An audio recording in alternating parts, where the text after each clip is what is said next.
موسم کے لحاظ سے پانی پکڑیں، کچھ سر پر سایہ کرنے کے لیے چھتری پکڑیں۔ حضور صلی اللہ علیہ وسلم سے چونکہ یہ بات ثابت ہے کہ حرام میں بھی آپ کے سر پر سے ہوا کو سایہ کیے رہے کپڑے کا، تو اس لیے چھتری کا جواز تو پیدا ہو جاتا ہے۔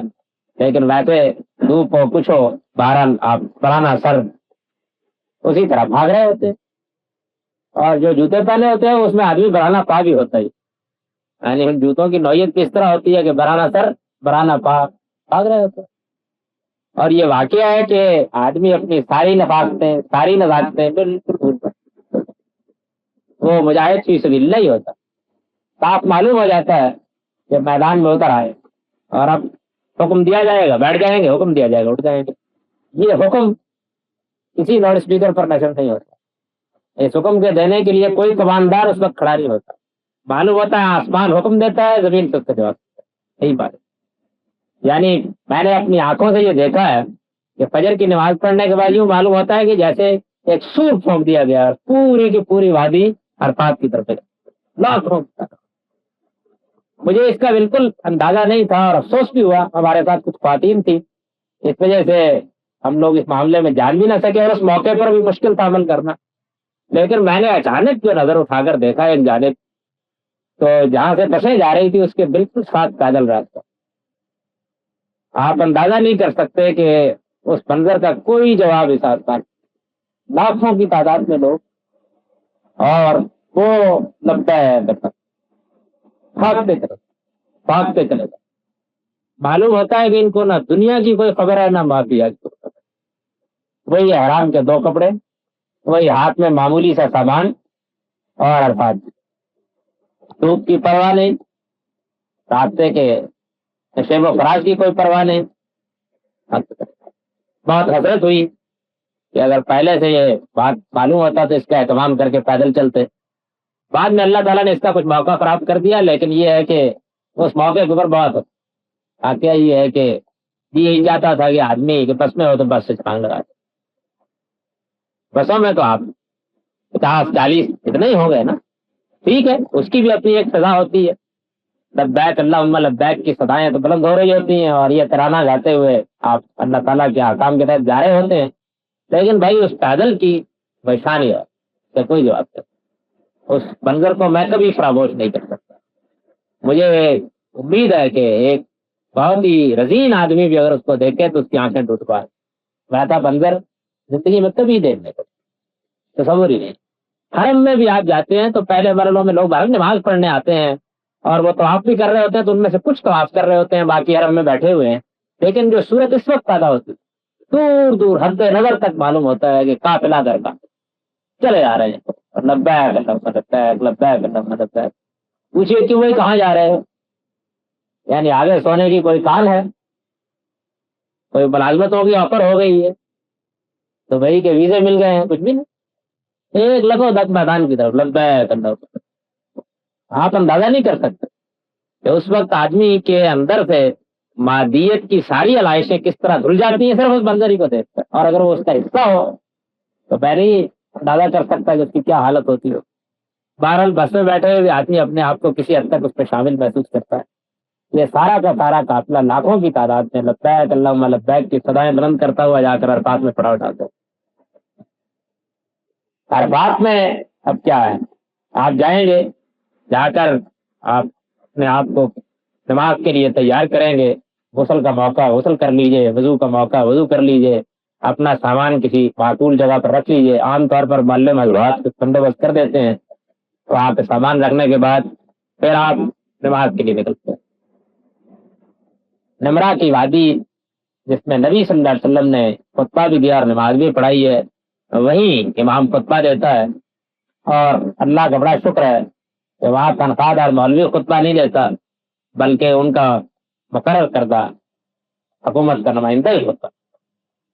آج کل بھی یہی صورت، تو خطبہ دیا جاتا ہے۔ اللہ کرے کہ وہ صورت بھی پیدا ہو جائے کہ امیر المومنین براہ راست ہی خطبہ دے۔ یہ حسرت تو خیر مسلمانوں جمعے کے معاملے میں بھی ہے، حج کے معاملے میں بھی ہے، عید کے معاملے میں بھی ہے، کیا خبر کب پوری ہوگی۔ لیکن ایک حد تک صورتحال وہاں ہمارے یہاں کی مختلف ہوتی۔ خطبہ دینے کے بعد آپ یہی حج کا خطبہ ہے، جس طرح آپ کے یہاں عید کا ایک خطبہ ہے، جمعے کا ایک خطبہ ہے، حج کا خطبہ یہی ہے جس کو آپ یہاں سنتے بھی۔ اب اس پہ لوگ، آپ اندازہ کیجئے کہ آج کل کے زمانے میں اتنی شدید دھوپ، اور معلوم ہوتا ہے کہ ساری دھوپ عرفات ہی میں اتر آئی۔ مسجد نبرہ میں داخل، مسجد نبرہ بہت بڑی مسجد، اس کو میں نے جب جا کر عام دنوں میں دیکھا تو معلوم ہوا کہ ایک طرف سے دیکھیے تو دوسری جانب محسوس ہوتا ہے کہ نظر ہی نہیں کٹ رہی، لیکن اس دن یہ احساس ہوتا ہے کہ ایک سمندر میں ایک جزیرہ، انسان ہی انسان، وہ مسجد ان کو کہاں سمجھ سکتی۔ اب آپ کو جہاں جگہ مل گئی، بڑی ہمت کر کے ہم کو بھی دھوپ میں سڑک ہی پٹے گا، اندر داخل نہیں ہو سکتے، کھڑے ہو جاتے ہیں اسی دھوپ میں۔ آپ خطبہ سنی اور اسی میں امام 2 رکعتیں پڑھاتا ہے ظہر کی، اور اس کے فوراً بعد تکبیر کہہ کے 2 رکعتیں عصر کی پڑھاتے ہیں۔ یہ دونوں نمازیں وہاں اکٹھی کر کے پڑھ لی جاتی ہیں۔ ان نمازوں کو بھی اسی طرح پڑھتے ہیں۔ میں یہ عرض کر چکا ہوں کہ نبی صلی اللہ علیہ وسلم سے اسی طرح ثابت ہے۔ ان کی علت وہی حج کے موقع کے اوپر جو صورت ہوتی ہے وہ ہے، اس میں جہاد کی روح بھی ہے، اور اس روح کا تقاضا بھی یہی ہے کہ یہاں یہ پڑھ لینے کے بعد اب وہ اصل چیز سامنے آتی ہے کہ جس کو آپ حج کہتے ہیں۔ یہ معلوم ہوتا ہے کہ یہ ساری چیزیں در حقیقت یہیں پہنچانے کے لیے، وہ ہے وقوف عرفات۔ نبی صلی اللہ علیہ وسلم سے جو کچھ اس کے بارے میں ثابت ہے وہ یہ ہے کہ آپ تشریف لائے، آ کر آپ نے خطبہ دیا، خطبہ دے کر یہ دونوں نمازیں پڑھی، اور پھر آپ آہستہ آہستہ بڑھتے ہوئے وادی نمرہ سے گزرتے ہوئے آپ جبل رحمت کے پاس، جو ایک چھوٹا سا ٹیلا ہے پہاڑ کے دامن میں، بڑا پہاڑ بھی اس کے پیچھے، اس کے دامن میں ایک چھوٹا ٹیلا ہے، وہاں چلے گئے۔ وہاں جا کے آپ نے، اب بھی اگر آپ اس کو دیکھیں تو وہاں بڑے بڑے کالے پتھر ہیں، معلوم ہوتا ہے کہ پہاڑ کی تلائی میں پڑے ہوئے ہیں۔ انہی پتھروں کا ذکر روایات میں بھی آتا ہے۔ ان کے بالکل محاذات میں، یعنی ان کے متوازی آپ نے جا کر اپنی اونٹنی کھڑی کر لی، اس طرح ظاہر ہے کہ آپ کا رخ قبلے کی جانب ہو گیا، اور وہاں کھڑے ہو کر پھر آپ نے اپنے پروردگار کے حضور میں ہاتھ اٹھائے۔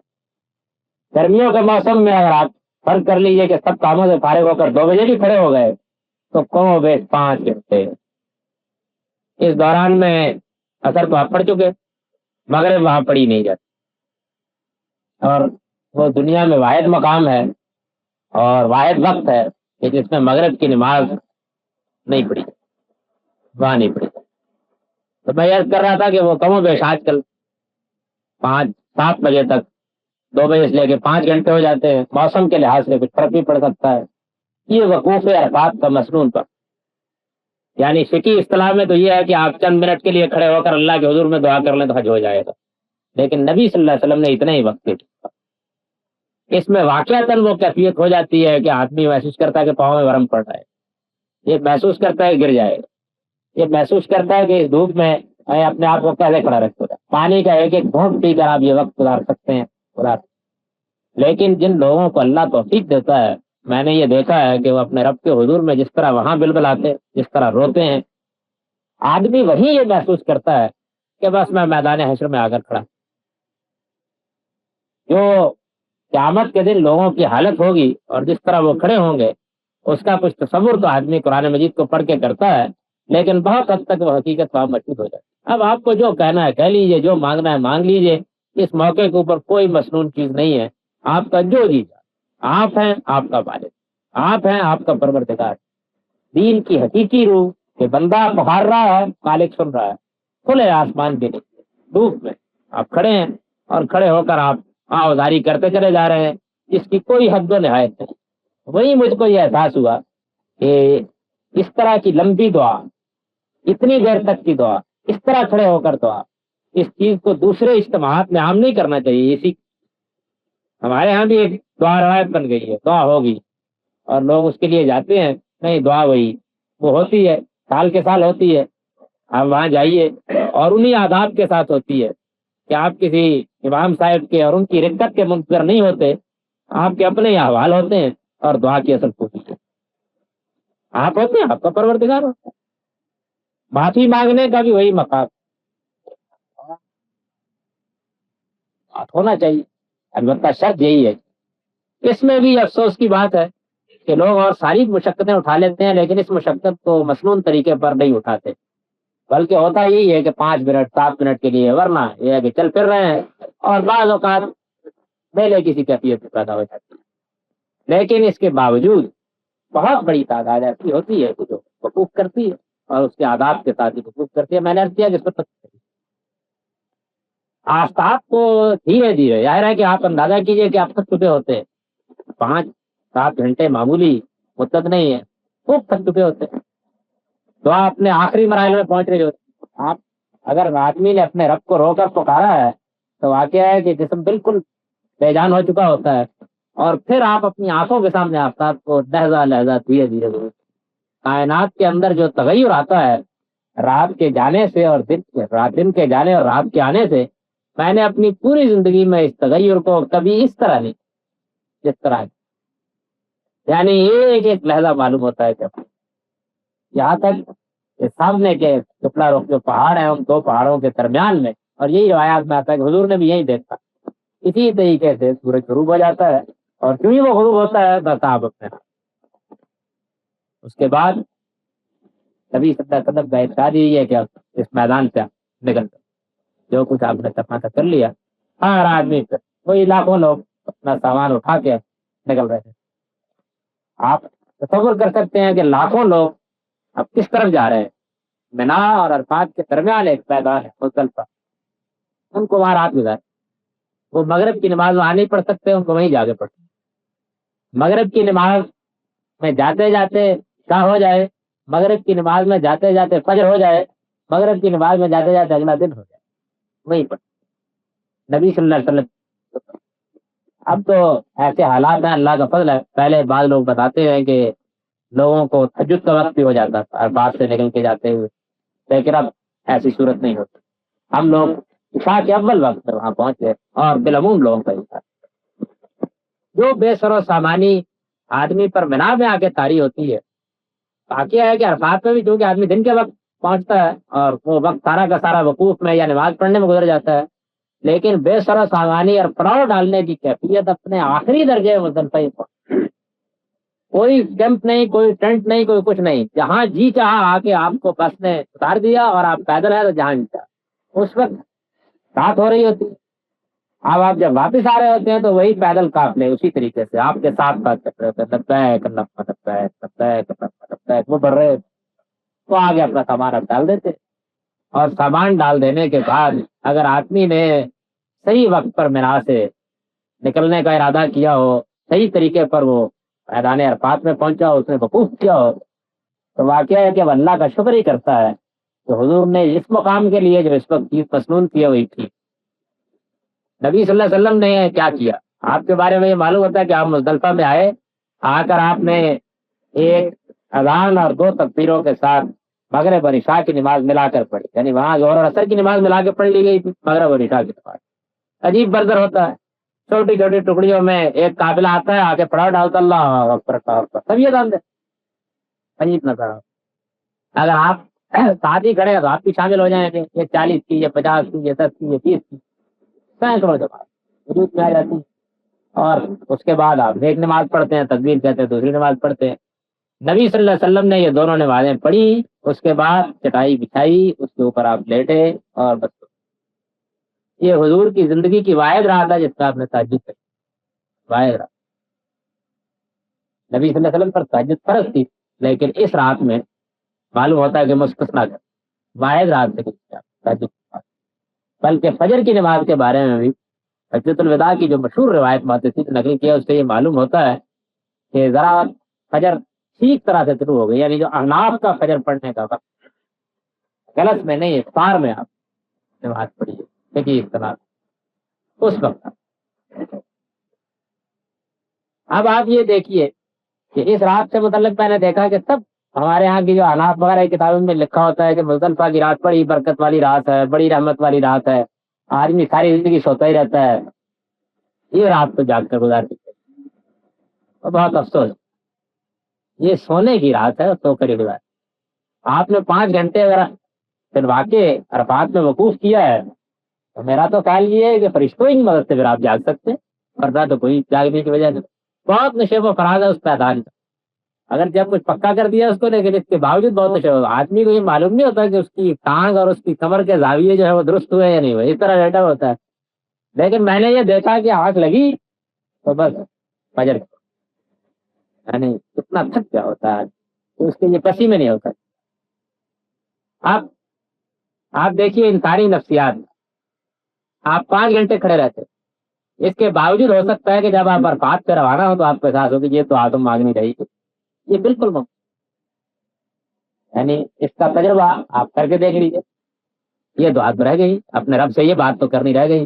حضور نے اس کے لیے یہ کیا کہ فجر کی نماز پڑھنے کے بعد آپ مزدلفہ میں وقوف، بالکل وہی چیز جو وہاں. اور یہ وقوف مختصر ہے، ظاہر ہے کہ اس میں تو اب بقایا ہی ہے نا، اگر کچھ کہنے کو رہ گیا ہے تو پورا کر لیا جاتا ہے. یہ اس وقت تک جاری رہتا ہے جب تک آپ کو بس احتمال محسوس نہ ہو جائے کہ آپ کا ابھی شروع، اور یہ احتمال محسوس ہوتا ہے اس کے بعد آفتاب طلوع ہونے سے فوراً پہلے پھر آپ کو روانہ ہو جانا ہوتا ہے. حضور نے خود بھی فرمایا کہ کچھ دعائیں رہ گئی تھی تم لوگوں کے لیے، اب میرے لیے تو جو مجھے کہنا تھا میں نے کہہ لیا، وہ میں نے آج مزدلفہ میں اس کو پایا اس روح کے ساتھ. پھر وہاں سے اٹھ کھڑے ہوتے، جس طرح وہاں مغرب کے بعد آدمی اٹھ کھڑا ہوتا ہے اور معلوم ہوتا ہے کہ قافلہ در قافلہ یہ سارے کے سارے اللہ تعالیٰ کے سپاہی ہے، کہیں اور پڑاؤ ڈالیں گے. وہاں سے لوگ اٹھتے ہیں اور اٹھ کر پھر مینا میں واپس آ جاتے ہیں. مینا میں آنے کے بعد بھی یہ نہیں کہ آپ کہیں بیٹھ جائیں یا آرام کرنے، بس اپنا سامان رکھیے اور سامان رکھ کے آپ اس چیز کے لیے جائیے کہ جس میں واقعہ یہ ہے کہ اس کو کرنے سے پہلے میں اس کی مانویت چلا سکوں. یہ بہت بڑا، ان پتھروں کو کنکر مارنے ہوتے ہیں. کنکروں کے بارے میں بھی کچھ بدعتیں لوگوں میں خواہ پیدا ہو گئی. ایک تو یہ ہے کہ لوگ یہ خیال کرتے ہیں کہ یہ سب کنکر مزدلفہ سے لینے ضروری، حالانکہ حضور کے بارے میں یہ ثابت ہے کہ آپ نے مزدلفہ سے راستے میں آتے ہوئے کنکر آپ کہیں سے بھی لے سکتے ہیں، آپ مینا سے بھی لے سکتے ہیں. یعنی وہ تو جہاں کنکر آپ محسوس کیا کہ اب آپ کو پارنے ہیں تو وہیں سے آپ کے رستے میں لے لیجیے، وہ آپ لے لیجیے. کنکروں کے معاملے میں بھی یہ ہے کہ ظاہر بات ہے کہ جس طرح کہ میں آگے چل کر عرض کروں گا، اگر آدمی اس کی حقیقت سے واقف ہو تو جی یہی چاہتا ہے کہ کوئی کنکر کیا کوئی موٹا پتھر اٹھائے مارنے کے لیے. لیکن یہ چیز جو مسائل پیدا کر سکتے ہیں ایک علامتی اظہار ہے نا. تو حضور نے فرمایا کہ دین میں غلب نہ کرو، بس چلے کہ دانے کی برابر. اسی طریقے سے آپ نے ہدایت کی، اور بلکہ ایک جنہوں ذرا بڑے کنکر اٹھائے تھے ان کو کہا کہ نہیں وہ اٹھا لیجیے. احرام آپ نے باندھا ہوتا ہے، آپ کے کوئی جیب ویب تو ہوتی نہیں. اب اس کے بعد کوئی یہاں کوئی وہاں اڑس رہا ہوتا ہے کنکر، کوئی آسلے لے کے مسلمان تیار جہاد کر رہے تھے. وہ واقعہ ہے کہ بدر و حنین کے مارکے ہی جاتا ہے. اللہ کے دشمن اگر آپ کے مقابلے میں آ جائے تو آپ کی شان کے ساتھ ان پر ٹوٹ پڑیں گے. رمیے جمرات میں، ہاں آپ اس کو اس روایت کے تحت مانیے کہ شیطان نے حضرت ابراہیم کو بہکانے کی کوشش کی تو انہوں نے اس کو کنکر مارے، تب بھی وہ اللہ کی زمین پر اللہ کا سب سے بڑا دشمن ہے، اور مسلمانوں کا بھی اور ایمان کا بھی سب سے بڑا دشمن ہے. اور ہاں اس روایت کے تحت لیجیے کہ ابرہا کے لشکر کے اوپر جو سنگباری آسمان سے ہوئی ہے اس کی علامت ہے. دونوں صورتوں میں یہ در حقیقت اس بات کی علامت ہے کہ بندہ مومن یہ کہتا ہے کہ پروردگار تیرے دین کے دشمن اگر میرے سامنے آئیں گے تو میں ان کا سر بدر کا موقع ہوگا تو حنین کا موقع ہوگا تو احد کا موقع ہوگا تو بہرحال میں تیار. اور خوب جس طریقے سے آپ اپنی تلوار لیں گے، اپنی بندوق لیں گے، کی نالی صاف کریں گے، اسی طریقے سے آپ کنکر ونکر لیں گے. بعض لوگ ان کو دھونے بیٹھ جاتے ہیں کلمہ پڑھ کے اس کی.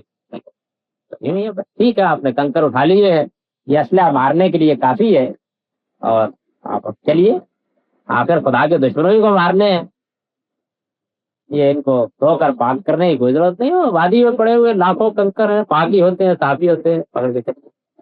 اس میں یہ ہے کہ وہ 3 جمرے چھوٹا بڑا اس کے بعد نشان سے بنے ہوئے اس پر. اب رہا کہ لشکر کی نوعیت جس طرح کے امام فرائی بتاتے ہیں، یہی یعنی لشکر کا اگلا حصہ مکے کی طرف بڑھنے کے لیے جمرہ اقبا کے مقام پر پہنچ چکا ہوا ہے، اور پورا لشکر جتنا تھا وہ آخری جمرے تک پھیلا ہوا. قریش نے جب ان پر سنگباری کی ہے پہاڑوں کی اوٹ سے تو ظاہرہ کے سامنے تھے پہلے مرتبہ، اور جو آندھی آئی ہے بعد میں اوپر سے اور جس نے پھر بالکل ان کو پسند کر کے رکھ دیا وہ پیچھے سے. یعنی یوں سمجھیے کہ آگے سے قریش سنگباری کر رہے تھے اور پیچھے سے الہ سنگباری کر رہا تھا. عرب شاعر ذکر بھی کرتے ہیں کہ اب بھاگ کر کہاں جاؤ، ادھر ہمارے پتھر ہے ادھر آسمان والے کے پتھر ہے، اس لیے ان کے اندر ہی تم کو پھر جانا. اس کی پوری یادگار اس مارکے میں محفوظ کرتی جاتی. آپ پہلے دن اور تمام جمروں کے پاس سے گزرتے ہوئے آتے ہیں، اور اسی آخری یعنی جہاں لشکر کا سامنے کا حصہ ہوگا راول لشکر کا، اسی مقام پر وہ جمرہ ہے اور اس پر آتا ہے۔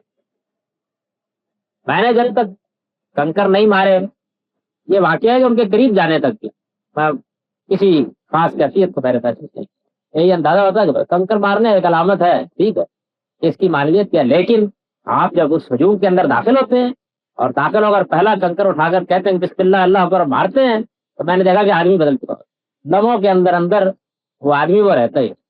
اس وقت جی یہ چاہتا ہے کہ اس وقت میرے پاس 10,000 کنکر ہو تو وہ بھی دے پائے، اور میں نے یہ بھی دیکھا ہے کہ ہر خوف اس کو ختم ہو، یعنی آدمی وہ کچھ کرتا ہے کہ اگر کوئی اس کو دیکھے کہ اس پاگل کو کیا ہوا ہے تو حیران ہو، لیکن آدمی پاگل ہو، وہی کیفیت جو مجاہد پر طاری ہونی چاہیے، اس کا اگر صحیح احساس لے کر آدمی جائے۔ اس میں کچھ بدمزگیاں لوگ پیدا کر دیتے ہیں اپنی بیوقوفی کی وجہ سے، ہماری قوم کی تربیت نہیں ہوئی، ورنہ واقعہ یہ ہے کہ جتنا اہتمام انہوں نے اب کر دیا اس کے لحاظ سے بہت آسانی کے ساتھ یہ کام کیا جا سکتا ہے کہ آپ کنکر مارتے ہیں، کنکر مار لینے کے بعد آپ قربانی کرتے ہیں، قربانی ہو گئی تو بس آپ بال منڈوا دیتے، بال منڈوا لیں تو آپ کو اس کی اجازت ہے کہ آپ اپنے احرام چادریں کھول دیجئے، عام لباس پہن دیجئے، سمجھ لیجئے کہ بہت حد تک آپ بہت سے کاموں سے فارغ ہو گئے۔ میں عرض کر چکا کہ بال منڈوانا کس چیز کے علاوہ عمرے میں بھی اور حج میں بھی آپ نے بال منڈوا دیتے ہیں، اور بال منڈواتے وقت واقعہ کی صورت وہی ہوتی ہے کہ آدمی یہاں تو ڈھونڈتا پھرتا ہے نا کہ کوئی معقول قسم کا حجام ہونا چاہیے، لیکن وہاں کھڑے ہوتے اسی طرح کے حجام ہوتے ہیں جس طرح ہمارے عید کے موقع پر کتاب ہوتے، کوئی طرح کا۔ ان بیچاروں نے کہ 2 دن پہلے ہی غالباً اس طرح پکڑا ہوتا ہے۔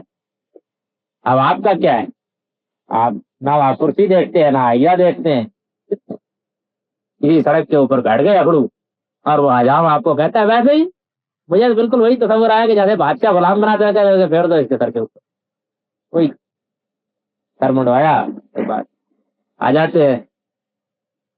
اتنی اس وقت آدمی مشقت کر چکا ہوتا ہے لیکن نہیں، آرام نہیں کر سکتے اب آپ نے اپنا خیمے میں آئیے، لباس تبدیل کیجیے، صاف ستھرے ہو جائیے، اور پھر آپ منا سے مکہ جلد سے جلد نکلیے، وہاں جائیں، وہاں جا کر آپ کو طواف کرتے ہیں، جس کو اصطلاح میں طواف افاضہ کہتے ہیں، افستم من عرفات سے اس کا نام مستعار ہے، عام اصطلاح میں اس کو طواف زیارت بھی کہہ دیتے ہیں، لیکن اس کا نام حقیقت میں طواف افاضہ ہی۔ یہ وہ طواف ہے کہ جس کے بعد در حقیقت احرام کی پابندیوں سے آپ پوری طرح بتائیں، گویا خاتمہ اس پر ہوتا ہے۔ آپ جب عمرہ کرتے ہیں، اور حضور نے فرما بھی دیا تھا کہ اب ہمیشہ کے لیے عمرہ حج میں داخل ہوتا ہے، وہ یوں سمجھ لیجئے کہ حج کے مناسک کی ابتدا عمرہ ہی، آپ عمرہ کرتے ہیں اور عمرہ کرتے وقت طواف سے شروع کرتے ہیں اور پھر سارے معاملے کا خاتمہ، یہ طواف افاضہ ہے۔ اور اس طواف کو کر دینے کے بعد تمام کو بیوی سے ملاقات کی پابندی اور اس طرح کی تمام پابندیاں آخری درجے پر ختم۔ اب آپ کا حج ہو گیا، جو کچھ بھی ہے اس میں صرف ایک چیز باقی رہ جاتی ہے، اور وہ یہ ہے کہ آپ نے طواف افاضہ کیا تو اب آپ واپس آئیے، فوراً مینا میں پہنچیے، اور پھر آپ کا جی چاہے تو 2 دن، اور اگر اللہ توفیق دے تو 3 دن وہاں ٹھہرے رہیے۔ یہ 2 دن 3 دن پھر حقیقت میں کوئی کام نہیں ہوتا سوائے اس کے کہ جو تھوڑے بہت بچے کھچے لشکر موجود ہیں ان کے اوپر سنگ باری آپ کرتے رہے، اور کوئی کام نہیں۔ یعنی فوج پڑی ہوئی ہے، اس نے فتح پا لی تو پہلے دن ہی فتح پا لیا، لیکن اب وہ سنگ باری کرتے ہیں تاکہ جو تھوڑا بہت ہے باقی ختم کر دیا جائے، باطل کو بالکل آخری درجے سے ختم کر، اور توفیق دے اللہ تعالیٰ تو جو کوئی 2-4 بیچارے زخمی پڑے ہوتے ہیں ان کا بھی خاتمہ ہی کرتے 3 دن کے بعد، جبروں کے اوپر سنگ باری ہوتی رہتی ہے اور کوئی کام۔ اس کی ایک بہت بڑی افادیت ہے جہاد کی اسپرٹ کے ساتھ علاوہ، جس کو عام طور پہ ملحوظ نہیں رکھا جاتا، وہ یہ ہے کہ نبی صلی اللہ علیہ وسلم جب مقیم رہے تو آپ مسلسل لوگوں کے سوالات کے جوابات دیتے رہے، اور یہی منا ہے جس کے بارے میں صحابہ اکرام جی کہتے ہیں کہ حضور سے مناسک حج کے بارے میں یہی ہم نے جو پوچھا آپ اپنے خیمے میں بیٹھے ہوئے تھے جواب دے رہے تھے، لیکن یہ عجیب معجزہ ہوا کہ پوری وادی میں ہر جگہ ہمارے خیموں میں یوں ہی آپ کی آواز آ رہی تھی جس طرح کہ ہمارے درمیان۔ یہ اگر ہوا تو کوئی بعید بات نہیں، اس کی وجہ یہ ہے کہ مناسک حج معمولی چیز نہیں ہے، ان سے متعلق جو اشکالات سوالات تھے ان کو ایک سنت ثابتہ کی حیثیت سے پوری امت کو منتقل ہونا تھا، تو اس وجہ سے نبی صلی اللہ علیہ وسلم نے جو سکھایا، جو بتایا اس موقع کے اوپر، وہ سب صحابہ نے سنا اور ایک متواتر روایت کے طور پر وہ امت کے اندر محفوظ۔ یہ حضرات گرامی، میں نے یہ کیا کہ اس کے اندر در حقیقت اللہ کے ساتھ جو بندے کا ایک بندے کی حیثیت سے تعلق ہو، جو بندے کا ایک بندے کی حیثیت سے تعلق ہونا چاہیے، وہ اپنی ابتدا سے انتہا تک، یعنی اللہ کی دعوت پر لبیک کہنے، اس سے وفاداری کا عہد باندھنے اور اس کی عبادت کا حق ادا کرنے، اپنے آپ کو مادیت کی ساری علائشوں سے پاک کر کے اسی کا ہو جانے، اور پھر اگر اس کی دین کی ضرورت ہو تو اس کے لیے لڑ جانے، ساری داستان۔ یہ دین کی وہ ساری داستان ہے کہ جس داستان کو جتنے عمدہ طریقے پر، اتنی خوبی کے ساتھ ان 4-5 دنوں میں سمو دیا گیا ہے، واقعہ یہ ہے تو اس کو دیکھ کر اور اس سے گزر کر ہی آدمی کو اندازہ ہوتا ہے کہ یہ کام اس کائنات کا پروردگار ہی کرتا ہے، ہم اس کی روح کو یوں اختیار کرنے۔ میں آخر میں یہ بات بھی عرض کر دوں کہ اس موقع کے اوپر ہر شخص کو اللہ کا شکر کرنا چاہیے کہ جن لوگوں کے ہاتھ میں وہاں زمانے اقتدار ہے، ان میں لاکھ کامیاں ہوں گی، لیکن حج کے انتظامات کے معاملے میں وہ کوئی کسر اٹھا نہیں، ہر سال اس میں بہتری کو اس بات میں ان کی طرف سے جو تعاون حاجیوں کو میسر آتا ہے، وہ آپ اللہ ہی کا شکر ادا کرتا ہے۔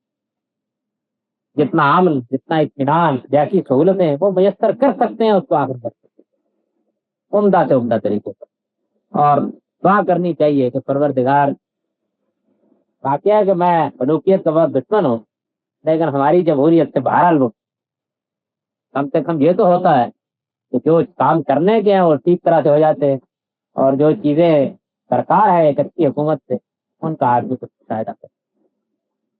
میں نے مختصر طور پر سب چیزیں آپ درج کر دی، میں جو سوالات پیدا ہوں گے ان کی روشنی میں مزید چیزیں بھی اگر آپ چاہیں گے تو واضح ہو جائیں گی۔ یقول و قولی ھذا واستغفر اللہ کا سیغہ التفاق کو ظاہر کرنے کے لیے ہوتا ہے۔ جیسے مثال کے طور پر میں بلا تشبیہ کر رہا ہوں کہ کسی آدمی کی ماں مر گئی ہوئی ہے، اس کی شادی ہو رہی ہے، آپ نے پھیرے ویرے باندھ کے کہتا ہے کہ ماں تو اس وقت ہوتی تو دیکھتی، ظاہر ہے کہ اس کے وہم و گمان میں بھی نہیں ہوتا کہ میری ماں سن رہی ہے یا میں سنانے کی کوشش کر رہا ہوں۔ جب آپ کسی بات کو یوں بیان کرتے ہیں نا اس پر سلامتی ہو، تو اس کے اندر التفات اور تعلق نہیں ہوتا، کتاب کے سیغے میں التفات اور تعلق ہوتا ہے، بس اس کے سوائے کوئی حقیقت، اس میں زندہ اور مردہ کی بحثیں یہ ایجاد بنتا ہے کہ کوئی اس کے سوا کوئی صاحب صفا جس مقام پر بیٹھتے رہے، اور پھر یہ کہ بہرحال مدینے کی گلی گلی ایسی ہے کہ آدمی اس کو دیکھتا ہے اور دیکھتا ہے تو اس کے اوپر جو اثرات کاری ہوتے ہیں بڑے غیر معمولی ہیں۔ ظاہر ہے یہ حج کا حصہ نہیں ہے، لیکن واقعہ ہے کہ دین کی بڑی برکتیں ہیں کہ جن کو آدمی وہیں جا کے حاصل کرتا ہے۔ مسجد قباء کے بارے میں تو خیر حضور نے فرمائی دیا، اس میں مضمون بھی یہی ہے کہ اپنے گھر سے آپ غسل کر کے یا وضو کر کے نکلیے اور وہاں جا کے 2 رکعت پڑھیے، تو آپ نے فرمایا کہ عمرے کے برابر اس کو، یہ صحیح روایات سے کتاب سے ثابت ہے، اس کا اہتمام بھی آدمی کو کرنا چاہیے۔ 40 نمازیں وہاں پڑھی جائیں جو روایت بیان کی جاتی ہے، اور اس کے نتیجے میں آدمی پر جہنم کی آگ حرام ہو جاتی ہے، اس روایت کا کوئی ثبوت نہیں ہے، یہ بالکل صحیح روایت۔ کسی ضعیف چیز کے اوپر اپنے عمل کی بنیاد بھی نہیں رکھنی چاہیے۔ اور میں نے دیکھا ہے ایک سعودی عالم سے اس روایت کے بارے میں گفتگو ہو رہی تھی حرم میں، انہوں نے بھی بہت اچھا فکرہ کہا، کہنے لگے کہ لوگوں کا حال یہ ہوتا ہے کہ وہ وہاں پہ 8 دن مارے باندھے پڑے رہتے ہیں اپنی بات ضروریات کو روک کے، لیکن اس ایک لمحے سے محروم ہو جاتے ہیں کہ آدمی جائے اور جا کر اس میں اپنے پروردگار کے حضور میں جی بھرتا۔ تو دین کے اندر اس طرح کی چیزیں نہیں ہوتی، آپ کو 2 دن موقع مل گیا، آپ کو 4 دن موقع مل گیا، آپ کا جی چاہا تو آپ 20 دن رہ لیجیے، 15 دن رہ لیجیے، مسجد نبی میں جائیے، نماز پڑھیے، اپنے لیے دعا کیجیے، ان آثار کو دیکھیے، اپنے اندر وہ جذبہ پیدا کیجیے جو ہونا چاہیے، اس کی آداب ہوتی ہے۔ جی نہیں، اس طرح ہی کوئی روایت، تم لوگ میرے لیے جو دعا بھی کرتے ہو وہ مجھ تک پہنچا دی جائے، یہ ٹھیک، آپ کے لیے ہم دعا کریں گے بلندی درجات کی، آپ کے لیے ہم دعا کریں گے سلامتی کی، آپ کے لیے ہم دعا کریں گے اس مقام کے آپ کے حاصل ہونے کی، تو وہ دعائیں آپ کو سب پہنچتی ہیں۔ پہنچتی کا مطلب کیا ہے؟ پہنچتی کا مطلب یہ ہے کہ اللہ آپ کے حق میں ان کو قبول کرتا ہے، اس طرح ہی کوئی ہو، یہ موضوعات ہیں۔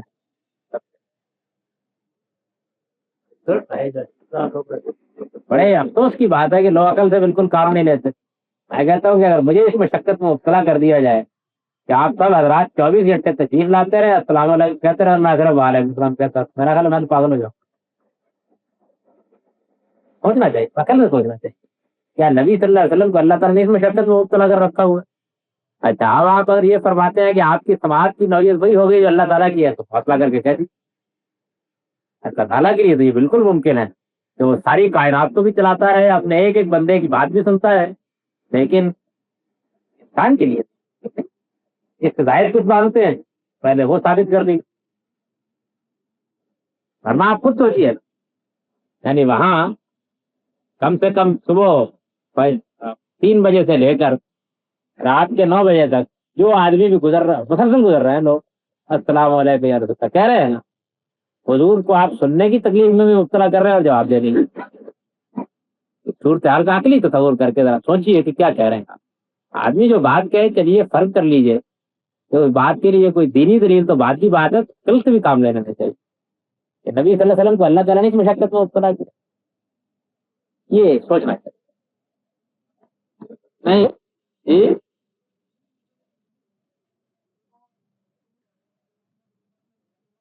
یہ موضوع حدیث ہے، اس کی کوئی حقیقت گڑی ہوئی حدیث، یعنی اس میں کوئی شک نہیں کہ آدمی کو مدینہ جانا چاہیے، مدینہ جائے بغیر میں تو واپس نہیں آ سکتا۔ اس کا تعلق آپ کی نبی صلی اللہ علیہ وسلم کے ساتھ محبت سے، آپ کے آثار کے ساتھ محبت سے، لیکن حج کا استعمال ایسا بھی ہو سکتا ہے کہ آدمی اس صورتحال میں ہو کہ وہ حج کے فریضے سے فارغ ہو جائے لیکن نہ جا سکے کسی وجہ سے۔ جی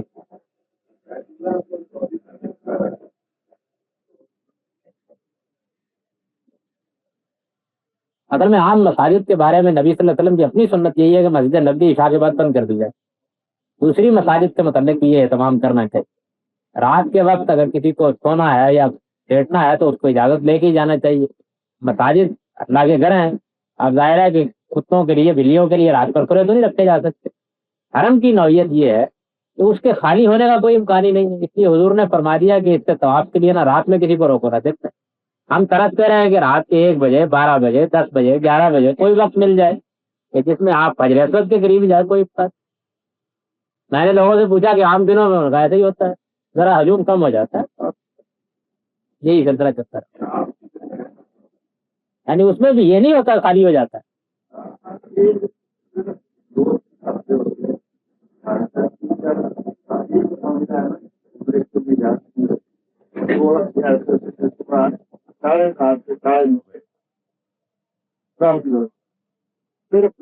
وقت کیا ملے گا؟ وقت یہ ملے گا کہ آپ سہولت سے سب کچھ کر لیں، لیکن یہ کہ وہ خالی ہو جائے۔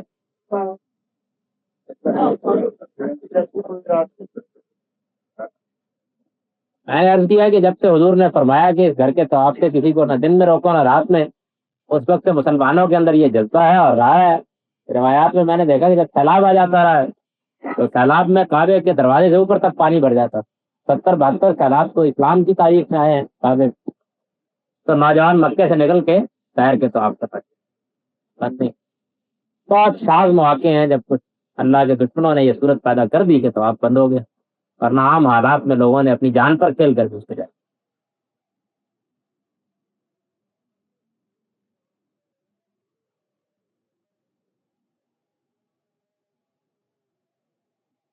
سجدہ کرتے ہیں، یعنی فجر کی نماز اگر رہ گئی ہو تو اس کی سنتیں پڑھتے ہیں، سجدہ تو کرتے ہیں۔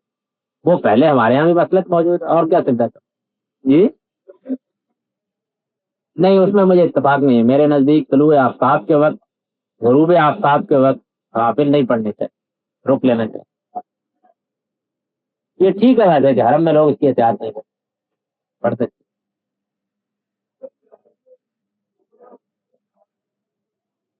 اگر آپ محسوس کرتے ہو کہ منزل تک پہنچنے میں امکان ہے کہ کچھ مشقت پیش آئے گی اور نماز وقت پر نہیں پڑھی جا سکتی، آپ جمع کر سکتے ہیں، ظہر اثر کو جمع کر سکتے ہیں، مغرب اور عشاء کو جمع کر سکتے ہیں۔ ان دونوں کا سفر میں جمع کرنا نبی صلی اللہ علیہ وسلم سے ثابت۔ جی بس جب آپ محسوس کریں کہ آپ کے لیے مشکل ہو، آپ کے اپنے احساس کا، یہ یوں ہی ہے۔ آپ محسوس کرتے ہیں کہ سفر میں ہوں، آپ قصر کیجئے، آپ محسوس کرتے ہیں سفر میں نہیں ہوں، یا کوئی آپاداپی کیفیت نہیں ہے. یعنی سفر کی اپنی ایک نوعیت ہے. اس میں یہ پہلو نہیں ہوتا کہ سفر آرام دہ یا غیر آرام دہ. سفر کی اپنی ایک مشقت ہوتی ہے. آپ ہوائی جہاز میں بھی ہوں تو سفر کی کیفیت آپ پر طاری ہوتی ہے. بس یہ جب آپ مشقت محسوس کریں یہ رخصت ہے اللہ کی دی ہوئی, لازم نہیں ہے. آپ قصر کر سکتے ہیں, قصر کرنا چاہیے, حضور نے قصر کی ہے. اب ہمارے یہاں مسئلہ یہ ہے کہ لوگ قصر کر لیں گے, اس کے بعد کہیں گے کہ سنت تو پڑھنی چاہیے. حضور سے ایک بار بھی ثابت نہیں. جب آپ قصر کرتے ہیں تو بس صرف فرض تو پڑھ لیتے, مغرب کے 30 پڑھ لیتے, اس کے سوا کوئی چیز. اسی طرح قصر سے متعلق یہ جو مدت مقرر کی گئی ہے یہ حضور سے کوئی ثابت نہیں ہے. یہ یوں ہے کہ مثلا آپ ایک دن نکلے سفر کے لیے تو آپ نے 3 منزل کے فاصلے پر جا کر قصر کی. تو لوگوں نے کہا کہ یہ کتنا فاصلہ ہے, خود انہوں نے ماپا, انہوں نے کہا 47 سے. ایک دوسری روایت میں معلوم ہوا کہ حضور کوئی 9 میل کے فاصلے پر جا کر آپ نے قصر کر. ایک دوسری روایت میں معلوم ہوا کہ حضور نے کوئی 3 میل کے فاصلے پر قصر کر لی. اب کچھ 3 میل پہ اڑ گئے, کچھ 9 میل پہ اڑ گئے, کچھ 47 میل پہ اڑ گئے. سچی بات یہی ہے کہ اس کا تعلق سفر سے. ممکن ہے کہ اس دن کے سفر میں آپ نے یہ محسوس کیا ہو کہ ذرا دور جا کے آپ نے قصر کر دی, کسی اور دن کے سفر قریب میں قصر کر. بستی سے نکل کر, بستی سے نکلنے کے بارے میں بھی یہ ہے کہ بستی مدینہ کتنی بستی تھی, مکہ کتنی بستی. لاہور میں تو حال یہ ہوتا ہے کہ آپ اپنے علاقے سے نکلیے اور فرض کر لیجیے کہ آپ کراچی یا لاہور میں. کراچی میں اگر آپ لیاقت روڈ سے کرنگی جائیں اور لاہور میں مثال کے طور پر آپ رائے روڈ کے کسی علاقے سے شادرہ یا شاد باغ جائیں تو یہ ناراض سفر ہے. اس آدمی سے پوچھیے جو بس میں ویگن میں دھکے کھاتا ہے, میرے نزدیک اپنے محلے سے نکل کے آپ کا سفر شروع کرتا ہے, کوئی مانے نہیں. یعنی آپ کا جو علاقہ ہے محلہ وہ اس وقت کے شہروں سے بڑا ہے. یعنی اگر آپ دیکھیں تو اس وقت کے شہروں سے آبادی کے لحاظ سے, رقبے کے لحاظ سے آپ کا محلہ بڑا ہے, اس کو مان لینا چاہیے. یہ اشتہاد ٹھیک ہے, دین کے اصول پر ہے, آپ کو اطمینان ہو تو آپ اس پر عمل کر سکتے ہیں. ایسی صورت پیدا ہو سکتی ہے, بعض اوقات لوگ ہیں ان کو روزانہ نکلنا پڑتا ہے, اپنے کاروباروں میں جانا پڑتا ہے, اس طرح کی صورت ہوتی ہے. جو دین کی سہولت ہے اس سے فائدہ اٹھا جی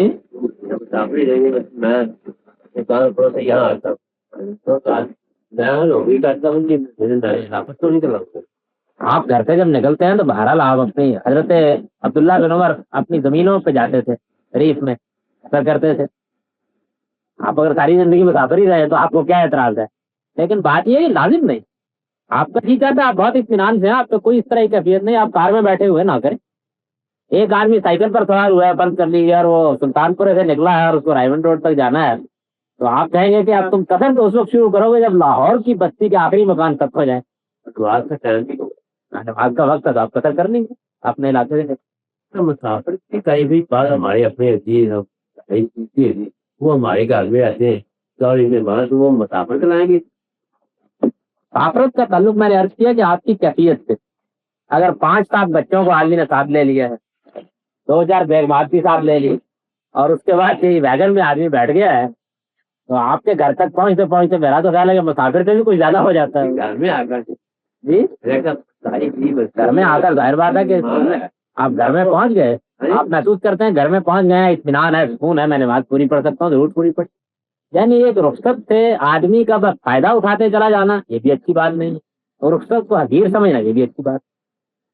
آپ سمجھتے ہیں کہ میں آپ اپنی ملازمت پر پہنچ گیا, یہاں میں بہت اطمینان سے ایئر کنڈیشن کمرے میں بیٹھا ہوں, پوری نماز پڑھی, کیوں قصر کرتے ہیں؟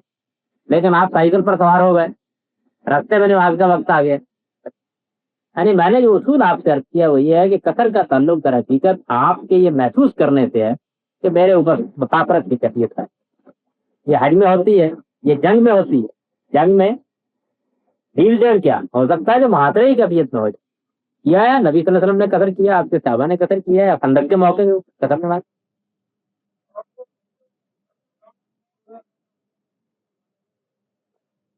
شدید باتیں نہیں کرنی چاہیے جب تک کہ وہ اللہ کے پیغمبر کے ثابت نہ ہو. قصر کرنی چاہیے, لیکن اس ماحول میں جب لوگ کہتے ہیں کہ نہیں قصر ضروری نہیں, اکثر ہماری اچھے تو یہی کہتی ہے کہ نہیں, وہ سمجھانا چاہیے. مطلب یہ ہے کہ تشدد کا رویہ دونوں جانب خرابی پیدا کرتا ہوتا. یہ ہے کہ اس کی علت کوئی ہوتی ہے, بات کچھ سے کچھ بن جاتی, سمجھانا چاہیے. قصر کی بات ایک پسند 2 کا ٹائم 3-4 بجے تک رہتا ہے, 2-3 بجے میں سفر کر رہا ہوں, ہمارا ٹائم باقی ہے, گھر پہنچ نہیں سکتا. آپ گھر آگے پوری نماز پڑھ لیں. اس کا تعلق آپ کے اپنے حالات, آپ محسوس کرتے ہو کہ مشقت ہے, اللہ کی دی ہوئی رخصت پیدا ہوتا ہے. دیکھیے نا رخصت کی نوعیت کیا ہے. رخصت کا مطلب یہ ہے کہ آپ دیکھیے سردی کا موسم ہے, آپ اب کیا جرابے اتاریں گے, آپ مسا کر دیں, بالکل بھی ضروری نہیں ہے، بلکہ میرا تو خیال یہ ہے کہ کچھ لوگوں کو مشق کر لینی چاہیے، کیونکہ اس حجام کے آگے بیٹھنے کے بعد آدمی یہ سوچتا رہتا ہے کہ قائد حقیقت ہی گردن کٹ جائے۔ اگر کچھ لوگ اپنے ساتھ کچھ سامان رکھ لیں، کر لیتے ہیں بعض لوگ، نہیں کر لیتے۔ اب تو چونکہ بہت اس طرح کی چیزیں ایجاد ہو گئی ہے،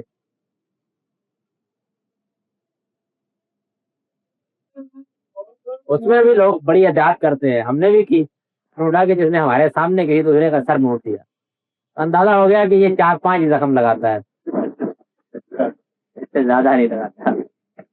جی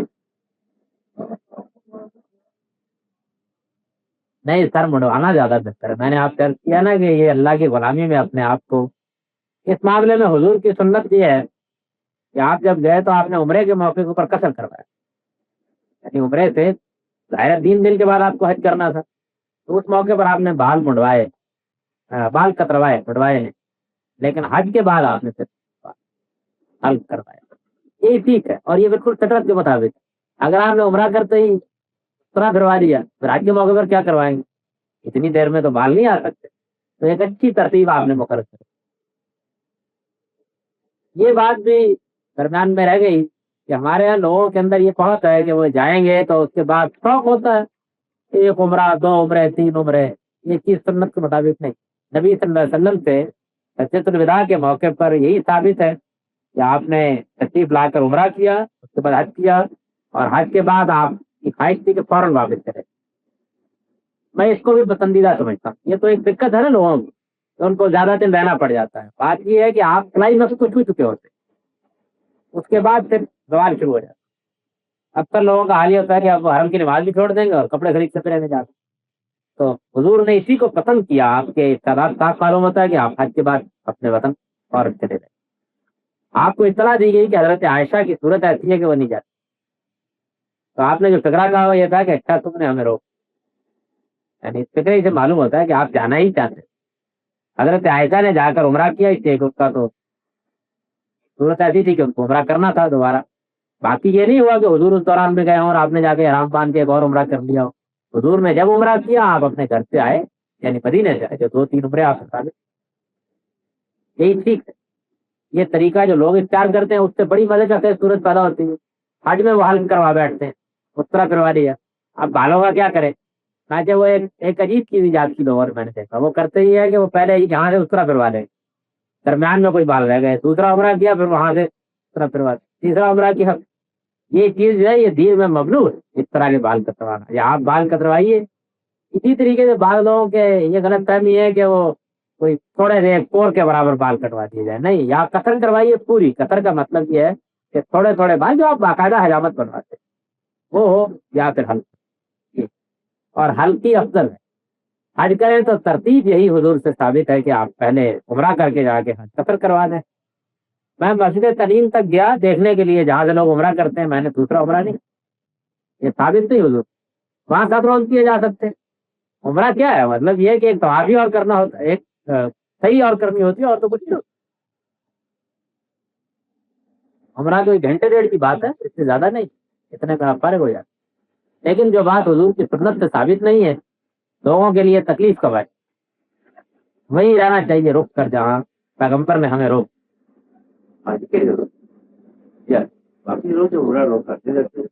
باقی دنوں میں آپ اپنے وطن سے گئے ہیں نا، جائیے عمرہ کیجیے، بس کر لیا آپ، یعنی وہاں جا کے آپ 8 دن مقیم ہے، عمرہ کرنے کے لیے گئے تو آپ 4 عمرے میرے نزدیک نہیں، میں نہیں پسند کرتا، یہ حضور سے ثابت رہے۔ آپ کبھی بحثیں اٹھا کے دیکھیے تو صحابہ کرام میں بحث یہ ہے کہ مثلا حضرت عائشہ کا موقف یہ ہے کہ سال میں 2 سے زیادہ، اچھا سب سے زیادہ جو ہے اس معاملے میں وہ غالباً عروہ بن زبیر ہے صحابہ میں، وہ کہتے ہیں کہ جناب صورتحال یہ ہے کہ اتنا وقفہ تو بہرحال ہونا چاہیے کہ بال اچھی طرح آ جائے، ٹھیک، بہت وقفہ پڑا۔ میرے نزدیک یہ اختلاف جو ہے یہ اگر حضور کی سنت کو سامنے رکھتے ہیں ختم ہو جاتا ہے۔ بس آپ اپنے گھر سے آئے، گھر سے جب آپ آئیں گے اتنا وقفہ بھی پڑ جائے گا، یہ بھی ممکن نہیں ہے، بڑی حج کریں گے تو آپ سال میں 2 بار آ جائیں۔ حضور وہاں مقیم رہے، ہے 7 دن آپ کو قیام کرنا پڑا، صحابہ وہاں مقیم رہے۔ یہ ایک روایت بھی نہیں ہے کسی آدمی نے جا کر، جس طرح لوگ کرتے ہیں تو وہاں گئے جا کے عمرہ کرتا، عمرہ کرنے کے لیے بھی آپ آئے تو بس آپ نے عمرہ کیا، آ گیا اپنے گھر واپس چلے گئے. تینوں عمروں میں یہی ہوا.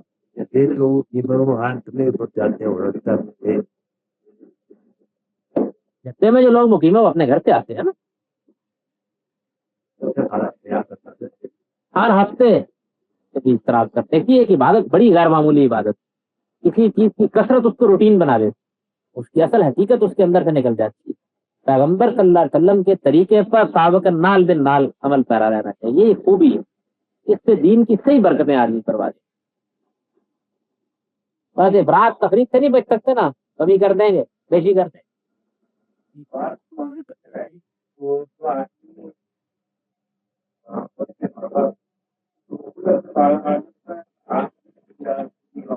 یا نہیں ہوتا.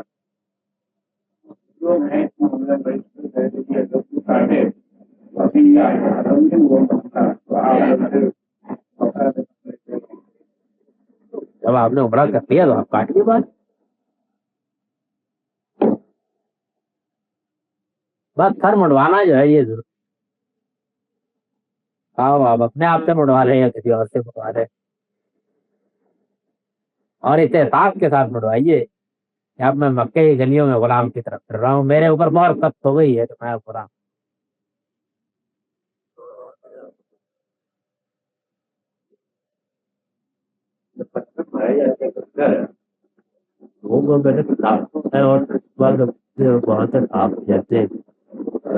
نہیں بلڈوزروں سے اٹھا کے لے جانا، بلڈوزروں سے اٹھا کے لے جانا. جتنے کنکر ہوتے ہیں اس سے زیادہ جوتے ہوتے ہیں. میں نے جگہ چھڑانی، وہ جوتا مارے بغیر نہیں اس کو. ہاں کری مارنے سے بس اس بات کا اہتمام کرنا چاہیے کہ کوئی بدعت، کوئی حضور سے بڑھ کر عمل آتے. جہاں آپ نے کھڑا کر دیا بس پوری طاقت کے ساتھ ہر چیز کے بارے میں یہ تحقیق کرنی چاہیے، ہر حال میں کر. یہ پیغمبر، میں کوئی کام کر رہا ہوں ٹھیک ہے، دنیا میں آدمی اپنی عقل سے اچھے کام بھی کرتا ہے، اپنے لیے نقصان دہ کام بھی کرتا ہے، لیکن جب میں کہتا ہوں یہ دین ہے، بس اس وقت سب سے پہلا سوال یہ ہے کہ جی آپ ثابت کیجئے کہ یہ پیغمبر صلی اللہ علیہ وسلم نے کیا تھا، ایسے ہی کیا تھا. بدعت سے اگر آپ بچنا چاہتے ہیں اور اپنے آپ کو بالکل صحیح راستے پر رکھنا چاہتے ہیں تو اس کا طریقہ نہیں.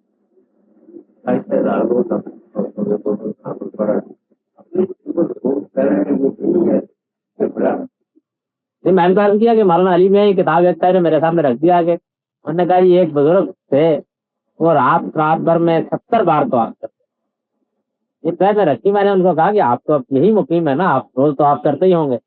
اگر بالکل ایسی صورت ہو کہ ہجوم بہت کم ہو اور آپ کعبے کی دیواروں کے ساتھ آپ کو تو آپ کرنے کا موقع دیں، یعنی فاصلہ بہت کم ہو جائے، ہجوم بھی بہت کم ہو، تب بھی 15 منٹ لگ ایک تو آپ 15 منٹ لگ. اچھا اب آپ یہ بتائیے گھنٹے میں 4 ہوئے، کتنے کریں گے؟ گھنٹے میں 4 ہی ہوں گے یا زیادہ ہو جائے؟ ہاں 12 گھنٹے کی رات ہوگی ایسا زیادہ ہو. میں یہ کہتا ہوں کہ 12 گھنٹے کی زیادہ رات ہوگی. کتنے ہوئے؟ اس دوران میں نہ انہوں نے عشاء پڑھی، نہ فجر پڑھی، نہ رکے درمیان میں. آدمی تھے کیا تھے؟ یہ یوں بس کہانیاں ہوتی نہیں، اس کی کوئی حقیقت نہیں. حضور کا طواف کرنے کا بھی یہ طریقہ نہیں. میں نے یہ دیکھا کہ جس طریقے سے لوگ کرتے رہتے ہیں حضور آتے تھے. اسی چیز میں آپ اس توازن کو مجروح کر دیجیے رکھا ہوا ہے تو پھر وہ بالکل ایک خصوصی چیز بن جائے. ظاہر بات ہے کہ ایک طواف کے بعد دوسرے طواف کے لیے ایک ذہنی آمادگی پیدا ہوتی ہے. وہ آمادگی بعض اوقات یہ صورت ہوتی ہے آدمی پر کہ چند لمحوں میں پیدا ہو جاتی ہے، اور بعض اوقات یہ ہوتی ہے 4 گھنٹوں. میں نے خود ایک دن یہ دیکھا کہ حرم میں کھڑے کھڑے ایسے ہی میں نکل رہا تھا کسی جانب سے آ رہا تھا، بارش ہوتی ہے عام طور پہ حج کے ایام میں لوگ کہتے تھے بارش ہونی شروع ہو گئی تو لوگ اطمینان سے بیٹھے ہوئے. یک پہ یک ہر آدمی کو میں نے دیکھا کہ آہستہ آہستہ وہ بارش میں طواف کرنے کے لیے عجیب نظارہ ہوتا ہے وہ. اور پھر وہ طواف میں بھی تھا بارش میں اور لوگ بھی تھے، دیکھا میں نے بہت لوگ نکل آئے. نظام رحمت سے پانی گر رہا ہے، کعبے کے پرنالے سے پانی گر رہا ہے. تو ایک فطری خواہش ہر آدمی کے دل میں پیدا ہوئی کہ کچھ پر پڑ جائے. اور میں نے دیکھا کچھ لمحوں کے بعد ہوا چلی اور وہ پانی ادھر ادھر پھسل بہت ہو. میں نے کہا پروردگار نے مایوس کیا. اس طرح ہی کیفیات آتی تو میسر آتی رہتی ہے کافی.